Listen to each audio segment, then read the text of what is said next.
नमस्कार, मैं हूं आंचल आनंद। पहली बहस में आपका बहुत बहुत स्वागत है। राजस्थान में लोकसभा चुनाव निपट चुके हैं, लेकिन सियासी पारा गर्म है। इसी वजह से सरकार ने सिलेबस में सावरकर पर किया है वार। किताबों से सावरकर की वीरता के किस्से हटाकर उन्हें दया मांगने वाला बताया गया है। इस पर सियासी घमासान छिड़ा हुआ है, लेकिन सवाल सरकार पर भी उठता है। अलवर में गैंगरेप पर सरकार की खामोशी पर सवाल उठा रहे हैं। दलित महिला से गैंगरेप के बाद सरकार के खिलाफ प्रदर्शन हो रहे हैं, लेकिन सरकार को फर्क कहां पड़ता है? उसे तो सावरकर को इतिहास से हटाने की जल्दी पड़ी हुई है। तमाम सवाल होंगे सत्ता पक्ष और विपक्ष दोनों से ही, लेकिन पहले आपको दिखाते हैं ये रिपोर्ट।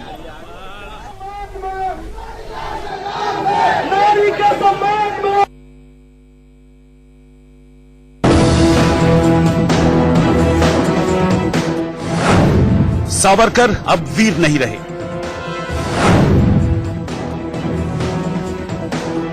राजस्थान में सरकार बदली तो वीरों की वीरता की किस्से कहानियां भी बदलने लगे हैं। सूबे की पिछली वसुंधरा सरकार ने जिस सावरकर को महान क्रांतिकारी और देशभक्त बताया था, उन्हें गहलोत सरकार अंग्रेजों से दया मांगने वाला बता रही है। कांग्रेस सरकार ने फैसला किया है कि बीजेपी की सरकार के दौरान स्कूल की किताबों में जो गैर जरूरी बदलाव हुए हैं, उन्हें वापस लिया जाए।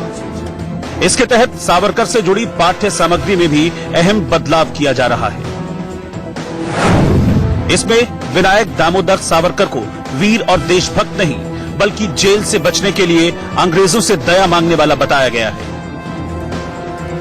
कांग्रेस का कहना है कि सिलेबस की समीक्षा के लिए गठित कमेटी के प्रस्तावों के मुताबिक ही नया सिलेबस तैयार किया गया है। पिछली सरकार ने स्कूली शिक्षा की जो पुस्तकें थी, उसमें पाठ्यक्रम में अपनी राजनीतिक विचारधारा थोपने के लिए पाठ्यक्रम में इस प्रकार का बदलाव कर दिया था कि वो गलत रूप से आजादी से लेकर के जिन महापुरुषों का योगदान था उसको कम किया गया था, और जिनका आजादी के समय में कोई योगदान नहीं था, उन लोगों को, वीर सावरकर जैसे लोगों को ज्यादा महिमा मंडित करके दिखाया गया था। वहीं बीजेपी ने इसे वीर सावरकर का अपमान बताया है। सावरकर को 1910 में नासिक के जिला कलेक्टर की हत्या के आरोप में गिरफ्तार किया गया था। उन्हें अंडमान निकोबार की सेलुलर जेल यानी काला पानी की सजा हुई थी। एक शोध के मुताबिक 11 जुलाई 1911 को सावरकर अंडमान पहुंचे और 29 अगस्त को उन्होंने अपना पहला माफीनामा लिखा। इसके बाद 9 सालों में उन्होंने 6 बार अंग्रेजों को माफी के लिए पत्र लिखा था, जिसमें कहा गया था कि वो अब कभी भी अंग्रेजों की मुखालफत नहीं करेंगे। साल 1948 में महात्मा गांधी की हत्या के 6वें दिन विनायक दामोदर सावरकर को गांधी की हत्या के आरोप में गिरफ्तार कर लिया गया था। हालांकि फरवरी 1949 में उन्हें बरी कर दिया गया था, लेकिन इतिहास में सावरकर की वीरता को लेकर एक राय नहीं है। तो हमारे साथ पहली बहस में एक बड़ा पैनल जुड़ रहा है। हमारे साथ बीजेपी का पक्ष रखने के लिए रमन मलिक चर्चा के दौरान जुड़ेंगे, लेकिन इस दौरान अनुज अत्री जी, जो कि पॉलिटिकल एनालिस्ट हैं, कांग्रेस विंग से जुड़े, वो हमारे साथ जुड़ रहे हैं। प्रोफेसर राजवीर शर्मा साहब आरएसएस सपोर्टर हैं, वो हमारे साथ जुड़ रहे हैं। प्रोफेसर कपिल कुमार जाने माने हिस्टोरियन हैं, हमारे साथ जुड़ रहे हैं। और मनीष अवस्थी हमारे चीफ पॉलिटिकल एडिटर जुड़ रहे हैं। अनुज अत्री, क्योंकि आप कांग्रेस विंग से जुड़े हुए हैं, मेरा सीधा सवाल आपसे ये है कि 17 दिसंबर को अशोक गहलोत ने शपथ ली थी। आपकी प्राथमिकता क्या है? इतिहास को बदलना या फिर अलवर जैसी जो गैंगरेप पीड़िताएं हैं उनको न्याय दिलाना? देखिए, निश्चित तौर पे जिस प्रकार से जो महिलाओं की सुरक्षा है, बच्चियों की सुरक्षा है, जो रेप के जिस प्रकार से जो बीते 5 वर्षों में अपराध बढ़े हैं, चाहे राजस्थान से लेकर के देश के तमाम अन्य राज्यों में रहा हो, वो निश्चित तौर पे गंभीर मामले हैं और वो सबसे प्राथमिकता पर हैं। जो अलवर में जो गैंग पीड़िता के साथ हुआ है, वो बहुत ही दुर्भाग्य है, बहुत ही शोचनीय है और निंदनीय है, और उसको राज्य सरकार ने लेकर के गंभीरता से कदम भी उठाए हैं। पूरे के पूरे सब लोगों को सस्पेंड कर दिया गया है। अशोक गहलोत और एजुकेशन मिनिस्टर तो सामने आके पूरी क्लैरिफिकेशन दे रहे हैं कि हमने जो ये पैनल बनाया वो रिव्यू करेगा, और वो रिव्यू करने का प्रोसेस होता है क्योंकि बीजेपी ने इतिहास के साथ छेड़छाड़ की। अलवर के ऊपर तो इतनी मौखिक प्रतिक्रियाएं, हमने मुखर प्रतिक्रियाएं नहीं देखी हैं, ऐसा क्यों? वो प्राथमिकता नहीं है, प्रायोरिटी नहीं है। प्राथमिकता है, वहां पर प्रतिक्रिया देने का वो विषय नहीं है, वो काम करने का और एक्शन लेने का विषय है, और वहां पर निश्चित तौर पर एक्शन। और ये राजनीतिक रोटियां सेकने का, ये राजनीतिक रोटियां नहीं है, ये कहीं ना कहीं जो है हमारे भविष्य के साथ खिलवाड़ किया गया है भारतीय जनता पार्टी की सरकार ने। जो विनायक दामोदर सावरकर जी हैं, जिनको जिस प्रकार से जो है उनका महिमा मंडन किया गया है कि वो न जाने उन्होंने जो आजादी को लेकर के क्या किया था, जबकि इतिहास में इस प्रकार से कुछ नहीं है। इतिहास में अगर आज भी उनको याद किया जाता है कि तो इस चीज के लिए याद किया जाता है कि अंग्रेजों के सामने उन्होंने माफी मांगी थी, जिस प्रकार से उनको आजीवन कारावास अंग्रेजों ने दे दिया था, 50 वर्ष की सजा हो गई थी, और जेल जाते ही, अंडमान निकोबार काला पानी जाते ही तमाम उन्होंने चिट्ठियां जो कि इतिहास में हैं और ऑन रिकॉर्ड्स हैं लिख करके दी थी कि अंग्रेजों के उस समय के शासन को कि मैं माफी चाहता हूं और मैं सशर्त 1960 में जो हुआ, जिसको बीजेपी सरकार ने 2017 या 18 में बदल दिया, आप उसको पहले बदलेंगे। राज्य की किस तरह से कानून व्यवस्था होनी चाहिए, महिलाओं को न्याय होना चाहिए, किसानी का संकट है, वो सब प्रायोरिटी नहीं है। वहां पर एफआईआर रजिस्टर कराने जाती है अलवर गैंगरेप पीड़िता, और उसको थाने से भगा दिया जाता है कि चुनाव खत्म होने दो, उसके बाद निपटते हैं। लेकिन निश्चित तौर पे दोनों ही प्राथमिकता है। केवल कानून व्यवस्था के साथ साथ शिक्षा भी, अलग अलग विभाग इसीलिए तो बने हैं कि सब विभाग अपना अपना काम करें। केवल ये नहीं है कि जो शिक्षा का विभाग है अगर कानून व्यवस्था का है तो वो शिक्षा वाले अपना काम बंद करके बैठ जाए। देखिए, जिन्होंने पुलिस का, आपको मैं बताऊं कि दिसंबर के बाद से पहले से पुलिस व्यवस्था जो जिस प्रकार से वहां की चरमराई गई थी, जो कानून व्यवस्था वहां तार हुए थे, उनको व्यवस्थित किया जा रहा है। ये पिछले ही जो पुलिस अधिकारियों की जो आदतें खराब हुई थी उसी का नतीजा था। मुख्यमंत्री ने एक बार भी आला पुलिस अफसरों को बुलाया, क्योंकि ये जो अलवर गैंगरेप कांड है, ये SC/ST अट्रॉसिटीज एक्ट भी होता है, उनको सेंसिटाइज किया। अगर आप दिसंबर में समझ रहे थे कि कानून व्यवस्था चरमरा गई है तो वो पहली प्रायोरिटी होनी चाहिए थी। आपने शिक्षा विभाग को पहले बुलाया, पुलिस वालों को बुलाया नहीं, उनको ब्रीफ किया नहीं कि अब सत्ता में आप आ गए हैं, आपको बदलाव चाहिए।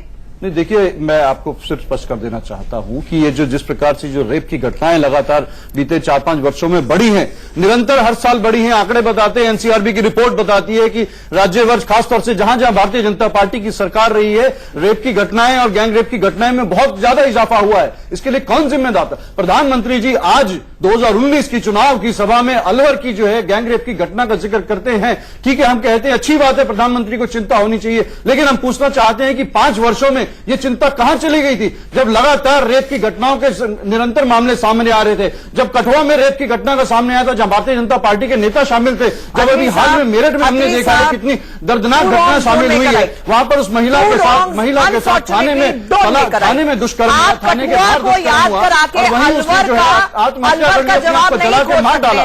लेकिन हमारे साथ रमन मलिक अभी तक जुड़े नहीं है, लेकिन हमारे साथ प्रोफेसर राजवीर शर्मा जुड़े हुए हैं, और उसके बाद इंडिपेंडेंट पर्सपेक्टिव के लिए प्रोफेसर कपिल कुमार के पास भी आएंगे।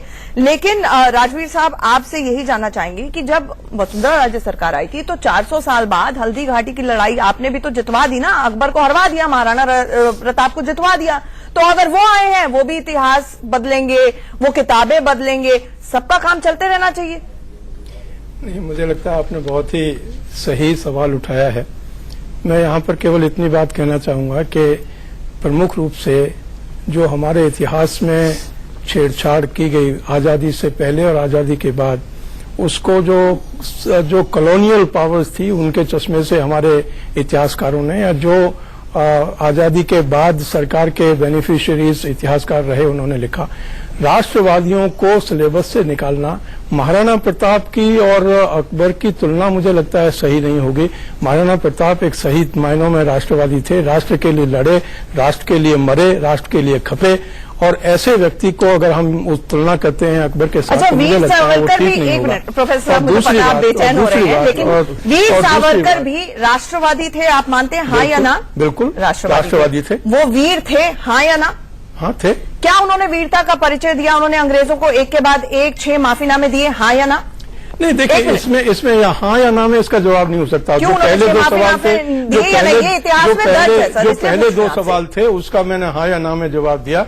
लेकिन जो तीसरा सवाल जो आपका माफीनामे का है, पहली बात तो यह है कि जितने वो एक रेवोल्यूशनरी थे, वो एक विजनरी थे, वो चाहे जो भी थे, वो अपनी जान दे सकते थे देश के लिए। भगत सिंह ने जान दी ना, भगत सिंह भी रेवोल्यूशनरी थे, उन्होंने जान दी, लेकिन सावरकर ने 6 माफीनामे अंग्रेजों को लिखे, उनसे रियायतें ली, और तो और महात्मा गांधी, हालांकि वो बरी हो गए, लेकिन महात्मा गांधी की जो असैसिनेशन हुआ था उसमें उनके खिलाफ भी मामला चला, जांच हुई कि नहीं हुई? ये जो आप कह रहे हैं, ये फैक्चुअली चीजें बताइए, मैं करेक्ट हूं या नहीं? मैं आप जो कह रहे हैं उसमें कहीं पर कोई इनकरेक्ट बात नहीं कर रहे हैं, ठीक, लेकिन मैं इसको एक्सप्लेन करने की आपसे इजाजत चाहूंगा। और वो ये कि आप जो कह रही थी कि उनका जो है गांधी मर्डर केस में नाम संलिप्त था और बाद में वो एक्विट हो गए, इसका मतलब यह है कि जिस प्रकार से कांग्रेस ने अब बहुत सारे हिंदुओं को फ्रेम किया रॉन्ग केसेस में, चाहे वो बॉम्ब ब्लास्ट के केसेस हों, चाहे वो समझौता के हों, चाहे वो मालेगांव के हों, सब इवन साध्वी प्रज्ञा को जो फ्रेम किया गया, झूठा फ्रेम किया गया, इसी तरीके से उस समय भी उनको झूठा फ्रेम किया गया। उसी नहीं, महात्मा गांधी का भी झूठा फ्रेम किया गया, माफीनामे तो सावरकर ने खुद लिखे थे ना, अगर झूठा फ्रेम, इसका मतलब है कि कांग्रेस का गेम था, अंग्रेजों को या नहीं लिखे थे? नहीं, ट्रू, मैं कह रहा हूं कि एक तो कांग्रेस का गेम था, उनको फ्रेम किया गया, झूठे केस में छूट गए। और दूसरी बात यह कि जहां तक माफीनामे की बात है, मैं इसमें एक चीज सिर्फ ऐड ये करना चाहूंगा कि जरूरी नहीं है कि जो अप्रोच टू फ्रीडम स्ट्रगल है वो कांग्रेस की ही सही थी और दूसरों की गलत थी। जो रेवोल्यूशनरीज थे उनकी अपनी एक अप्रोच थी, गांधी की अपनी एक अप्रोच थी, कांग्रेस की अपनी। माफीनामा का कारण था, माफीनामा का कारण ही ये था कि वो ये चाहते थे कि टैक्टिक्स जो हैं, अगर आप जेल में रह करके मर जाएं तो क्या करेंगे देश के लिए, इसलिए जेल से बाहर आओ और जेल से बाहर आकर के आप वहां पर जितना भी कर सकते हैं देश के लिए करें, ये उनकी स्ट्रेटेजी थी, इसलिए उन्होंने शायद वो पत्र लिखा होगा। प्रोफेसर कपिल कुमार, देखिए, सबसे पहले तो मैं एक बात आपने कह दूं, आपने राणा प्रताप की बात उठाई, मैं एक बात बहुत स्पष्ट कर दूं कि भारत का इतिहास केवल जो फारसी के ग्रंथ और लिखे हुए हैं अकबर के राजघराने के और मुगल कालीन जो ग्रंथ हैं उनके आधार पर नहीं लिखा जाएगा। हमारी अपनी लोक परंपरा भी है, हमारे जैन ग्रंथ भी हैं, मेवाड़ के अंदर और सब जगह पे बहुत सारा हमारा अपना भी इतिहास है। जब तक हम उस इतिहास को नहीं देखेंगे और सबको सामने रख करके फिर नतीजे पे नहीं आएंगे, खाली जो अकबर के दरबारियों ने लिखा है उसके बेस के ऊपर भारत का इतिहास लिख के राणा प्रताप को वो करना जो मार्क्सवादी इतिहासकारों ने किया, मैं उसको नहीं मानूंगा। अब आइए बात होती है सावरकर की। आप कह रही हैं 6 पत्र लिखे, कब लिखे? 6 साल बाद अंडमान में रहने के बाद में लिखे। किसी को मालूम है इन कांग्रेसियों को कि अंडमान के अंदर क्या प्रताड़ना दी जाती थी? जाइए आजादी के दीवाने दिल्ली का म्यूजियम देखिए जाके, जो लाल किले में बनाया है हमने, उसमें देखिए क्या प्रताड़ना दी जाती थी। एक कांग्रेसी अगर एक हफ्ते को भी अंडमान के अंदर रह गया होता ना, ये सारे कांग्रेसी जब जेल जाते थे आंदोलन के बाद में तो बी क्लास ट्रीटमेंट मांगते थे, ये कहकर के कि हम पॉलिटिकल प्रिजनर हैं, हमको बी क्लास ट्रीटमेंट दिया जाए। और वहां की जो प्रताड़नाएं हैं, किसी को अंडमान का इतिहास मालूम है कि उन प्रताड़नाओं को सह करके कितनों ने वहां पे आत्महत्याएं की, कितनों ने वहां से भागने की कोशिश की, गोली मारी गई। अब आइए, आपका ये कहना है कि काला पानी में रहना ही इतना मुश्किल था कि सावरकर की जगह अगर कोई और हो तो तो माफी मांगे। दिमाग नहीं, माफी छोड़िए, पागल हो गए वहां पे लोग। रिकॉर्ड्स मौजूद हैं आर्काइव्स में जाकर के देखिए, पागल हो गए ये लोग, क्या कर पाए। 1857 के जितने क्रांतिकारी थे, सौयों की तादाद में वहां भेजे गए अंडमान के अंदर। Kapil Kumar ji, let's be rational. अगर हम वो कट ऑफ पॉइंट मान के चलें कि राष्ट्रवादी थे, उससे पहले सावरकर साहब का इतिहास कुछ और था, लेकिन उसके बाद अंडमान में जाने के बाद वो अंग्रेजों के आगे घुटने टेक के उन्होंने देखिए यही बात है कि सेलेक्टिव हिस्ट्री मत करिए, सेलेक्टिव हिस्ट्री मत करिए।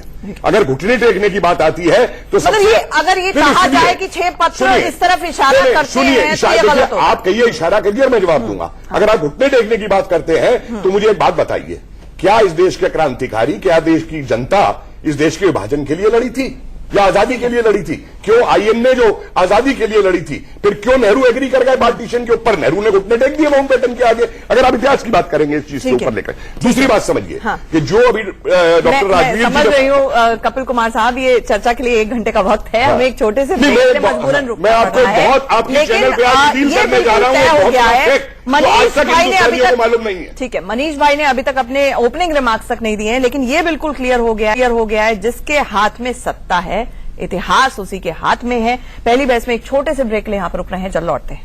एक बार फिर से आपका स्वागत है। तो सत्ता जिसकी, इतिहास भी उसका। मनीष भाई, आपने सारी की सारी पहली बहस का जो फर्स्ट हाफ है वो सुना। कुल मिलाकर अशोक गहलोत सरकार तो इस तरह से जस्टिफाई कर रही है कि भाई ये रूटीन मैटर है, पैनल ने अपनी रिकमेंडेशन दी, हम उसको लागू कर रहे हैं। तो राजस्थान में तो हर 5 साल में सरकार बदलती है, पिछले 20-30 साल का इतिहास ही रहा है। तो हर 5 साल में सावरकर वीर होंगे या नहीं होंगे, अकबर दी ग्रेट होंगे या महाराणा दी ग्रेट होंगे, ये बदलता ही रहेगा, रूटीन है। देखिए अचल, ये बड़ा दुर्भाग्य है कि शिक्षा अपने आप में राजनेताओं के लिए एक ऐसी प्रयोगशाला बन गई है जो कि अपनी विचारधारा को थोपकर बच्चों को पढ़ाने का जो काम किया जाता है, मुझे ऐसा लगता है राजनीति का ये सबसे गंदा चेहरा और लांछित चेहरा दिखाई देता है कि इतिहास को तोड़ मरोड़ कर अपने फायदे के लिए, इतिहास को खंगाल कर अपनी विचारधारा और उसे प्रयोगशाला के रूप में जो उपयोग होता है, मुझे ऐसा लगता है आप अपने भविष्य के साथ, यानी कि भारत के भविष्य के साथ ये खिलवाड़ कर रहे हैं अगर इतिहास के साथ आप तोड़ मरोड़ कर रहे हैं तो। मुझे अत्री साहब एक क्विकली कमेंट दे दीजिए। राहुल गांधी बार बार ये कहते रहते हैं कि प्रधानमंत्री इतिहास की बात करते हैं, तो अशोक गहलोत पर क्या राहुल गांधी की चलती नहीं है?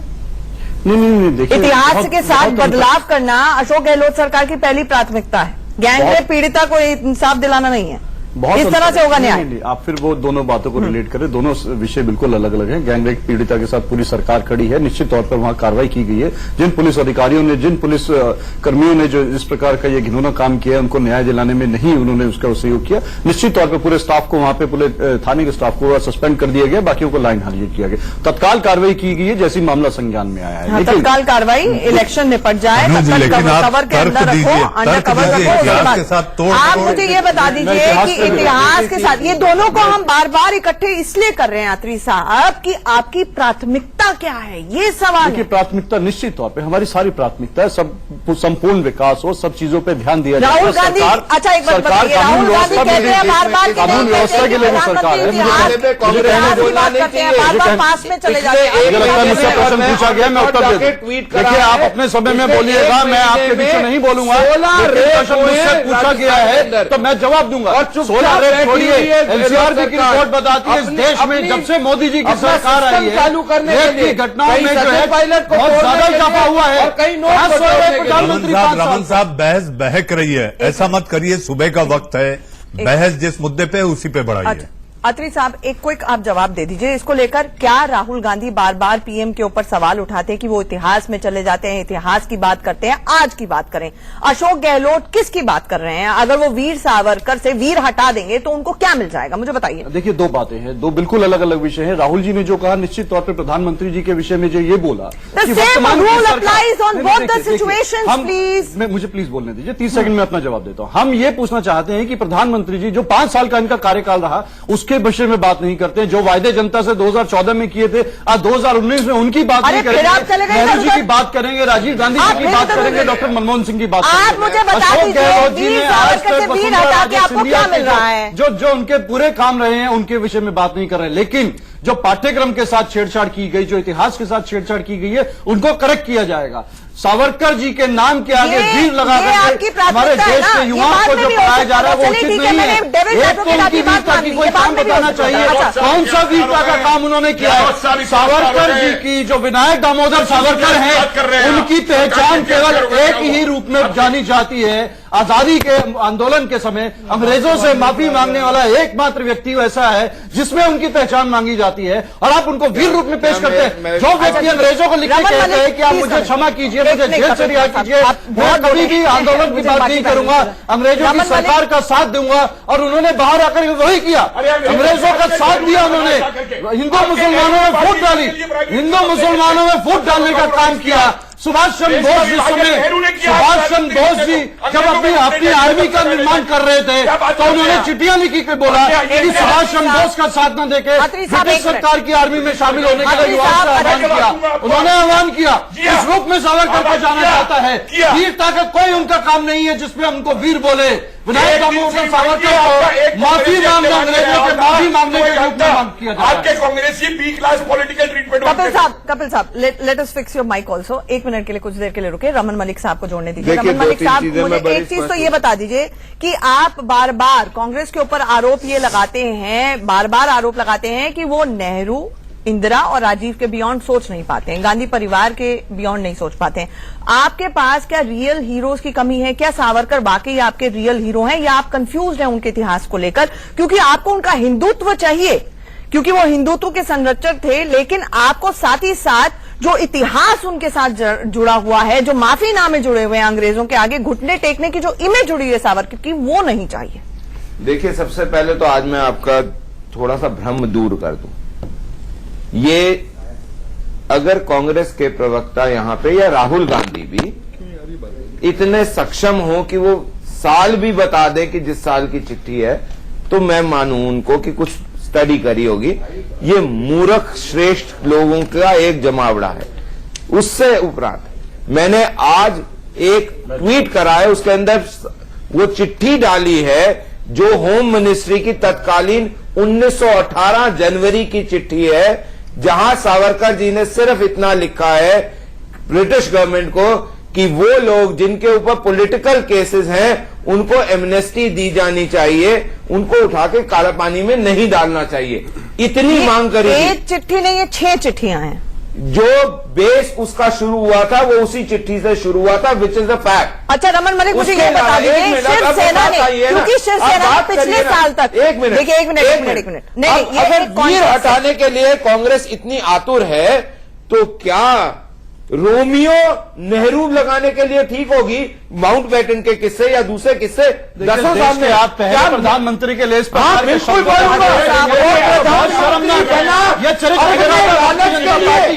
आप देश के पूर्व प्रधानमंत्री, देश के पहले प्रधानमंत्री के लिए किस प्रकार के शब्द प्रयोग करते हैं? तो ये देश की जनता देख रही है। हम नहीं सुन सकते, सुनना पड़ेगा ऐसी बातों को।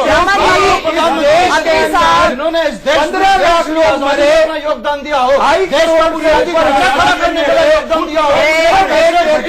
आप तीनों बोल रहे हैं, तीनों के माइक डाउन करने पड़े। एक तो सबसे पहले ग्राउंड रूल सारे के सारे जो भी यहाँ पर पैनलिस्ट जुड़े हुए हैं, कृपया करके कैरेक्टर असैसिनेशन यहाँ पर किसी का मत कीजिए। Number 1, No, Raman Malik, I object seriously. I object seriously to what you said. No, Raman Malik, take your words back. I object seriously. नहीं, आप मुझे एक बात बताइए, क्या आप ये रिकॉर्ड पे बोलिए ना फिर, आप ये जो आपने अपशब्द का इस्तेमाल किया है पहले प्रधानमंत्री कपिल कुमार साहब, एक मिनट, सिर्फ अपनी जो हिस्ट्री इन्होंने बनाई हुई है मकाने के दत्तर पुत्रों ने, अगर उसके रमन मलिक, आपको आइडिया है उसके कि आपने सावरकर लिखे हुए, एक मिनट, रमन मलिक लिखी हुई जो उनके साथ थे, रमन मलिक, आपको आइडिया है कि आपने वीर सावरकर की वीरता का गुणगान करने के लिए पहले प्रधानमंत्री नेहरू के लिए, स्वतंत्रता सेनानी के लिए किस अपशब्द का इस्तेमाल किया? बिल्कुल नहीं कर रहा। आपने उस अपशब्द का मैं अपनी जिम्मेवारी पे बोल रहा हूँ। अपनी जिम्मेवारी क्या होती है? क्या ये बीजेपी का स्टैंड है? क्या ये बीजेपी का स्टैंड है? क्या ये बीजेपी का स्टैंड है? हाँ या ना? No, you have to clarify. You are not here in your personal capacity. आप किसी के बारे में कुछ भी सोच सकते हैं, ये लोकतंत्र है। ये बीजेपी का स्टैंड है, हाँ या ना? कि अगर जिस Raman Malik, you answer my question. अगर आप सवाल का जवाब नहीं दे रहे, इसका मतलब जवाब नहीं है। मैं अपनी ये आपका पर्सनल स्टैंड है। आपने नेहरू के लिए जो बोला, ये आपका पर्सनल स्टैंड है या बीजेपी का स्टैंड है? मैं अपनी बात को दोहरा रहा हूं, प्लीज उसको प्लीज शांति से सुनिए।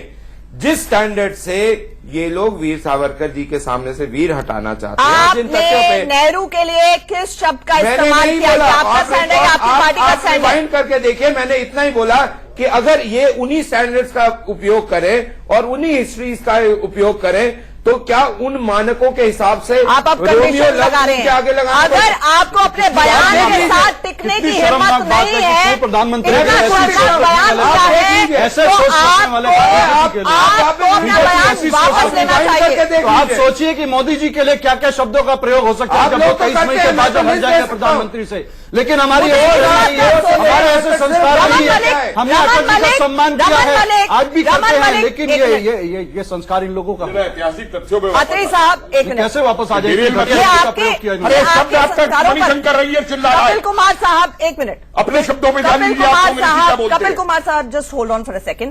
रमन मलिक, आपको फिर 10 सेकंड दे रही हूं। आपने एक अपशब्द का इस्तेमाल देश के पहले प्रधानमंत्री के लिए किया है। मैं आपसे सिर्फ इतना पूछ रही हूँ, बीजेपी का स्टैंड है या रमन मलिक का स्टैंड है? कोई अपशब्द नहीं है, नंबर 1। नंबर 2, दोबारा दोहराइए क्या बोला आपने? अगर तो मैं बिल्कुल वही चीज अगर आपने तीसरी बारी दोहरा रहा हूं और आप ध्यान से सुनिएगा। मैंने यही बोला है बार बार कि अगर जो वीर सावरकर जी के आगे से वीर हटाने के मानक स्टैंडर्ड जो इन्होंने अपनाए हैं, अगर वही स्टैंडर्ड हो तो उसी हिस्ट्री ने जो नेहरू जी के लिए लगा है, तो क्या उनके सामने रोमियो लगा दिया जाए? और मैंने ये यही बोला, बीजेपी का स्टैंड है, बिल्कुल क्लियर है, ये बीजेपी का स्टैंड है, बिल्कुल क्लियर है। मैं सिर्फ ये बोल रहा हूं कि मानक सेम होने चाहिए। मैं इसमें क्या गलत बोल रहा हूं?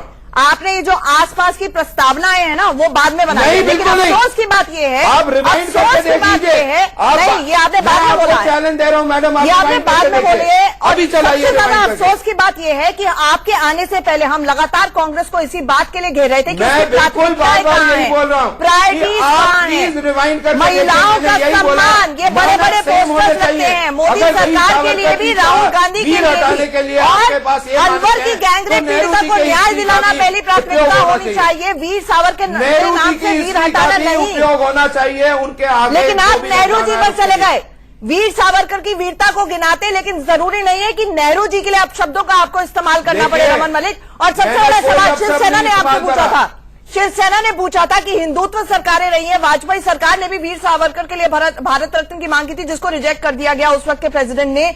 हिंदुत्व सरकार के दौरान क्यों नहीं वीर सावरकर को भारत रत्न मिला? ये शिवसेना का सवाल है। राउत की बाइट है 1 साल पहले की। मैं आपको दोबारा वही चीज ले जाऊंगा। आपको सिर्फ हिंदुत्व गाना है इसमें। कि जब एक व्यक्ति को प्रधानमंत्री बनने की लालसा होती है, उससे देश का बंटवारा होता है, 15 लाख से ऊपर लोग मर जाते हैं, 2.5 करोड़ से ऊपर विस्थापित हो जाते हैं, एक पूरी कौम बर्बाद कर दी जाती है पंजाबियों की, उसके ऊपर आपको वो व्यक्ति ग्रेट है जो व्यक्ति डेमोक्रेसी को उल्टा टांग के इमरजेंसी लगाते, वो व्यक्ति ग्रेट है, प्राइम मिनिस्टर है। वीर सावरकर पर चर्चा हो रही है, रमन मालिक। 3,000, 4,000, 10,000 लोगों को मार दे, वो प्राइम मिनिस्टर बन जाए, वो ग्रेट है। प्रोफेसर क्या बातें कर रहे हैं आप? रमन मलिक जी, 1 मिनट, कोई किसी ने किसी के ग्रेटनेस के बारे में नहीं बोला है। और मैडम, आपकी चैनल में एक ऐसे डॉक्यूमेंट का खुलासा करने जा रहा हूं वीर सावरकर को लेकर के, जो डॉक्यूमेंट आज तक हिंदुस्तान में ना किसी ने देखा है, ना किसी ने स्टडी किया।